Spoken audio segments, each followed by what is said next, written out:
इङ्ग्लिसमा के भन्छ त्यसलाई? जोड बल भन्छ होला। हेलो गाइज, म चाहिँ मेरो ब्याचलरसँगै पढेको साथीहरू भेट्न हिँडेँ ल।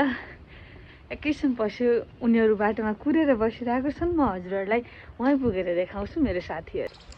हेलो गाइज, मैले अघि भनेको थिएँ म मेरो साथीहरू भेट्न जाँदैछु। यी मेरो साथीहरू।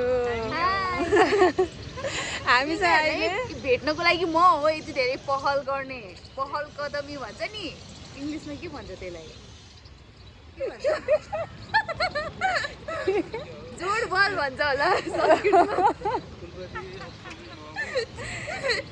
हामी इङ्ग्लिसबाट संस्कृत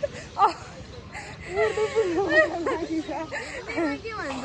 जल्दी मिल्ने का लिए पहल करदार पहल। ओ मैं कर रही थी इसलिए ये लोग आ गई और हमारा भेट हो गई। त्यो मिल्यो कि मिलेन हजुरहरूले भनिदिनुहोस् ल।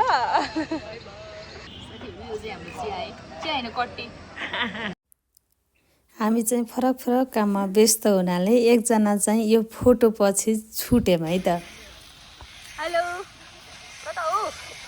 चिटिक्क परेर कमल पोखरी बनेर ल्याएछ। आर्टिफिसियल कमल देखाएछ।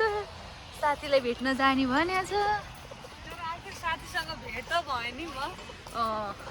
साथी चाहिँ पछाडि चाहिँ बोलिरहेको। अहिले देखाइदिनु नि मलाई। कन्फ्युज पऱ्यो भने म मेरो साथी देखाइदिन्छु। अहिले हामी यो केटीलाई फेरि कमल पोखरी बाहेक अरू केही भन्न आउँदैन है गाइज। कमल पोखरी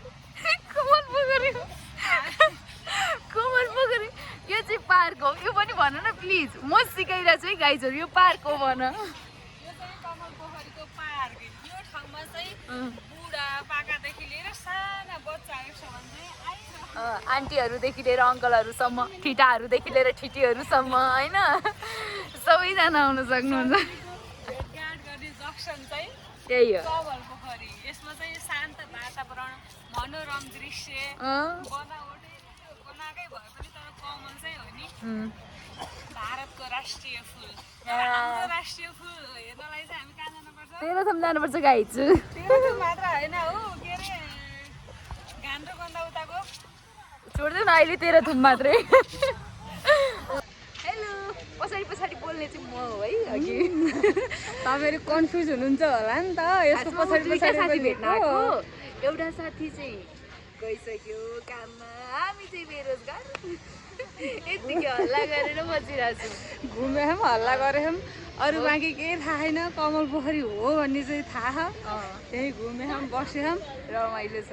अब केही समयमा चाहिँ हामी पनि छुट्टिन्छौँ होला। कस्तो लागिरहेको? बहुत रमाइलो। मन लाग्छ गाइज।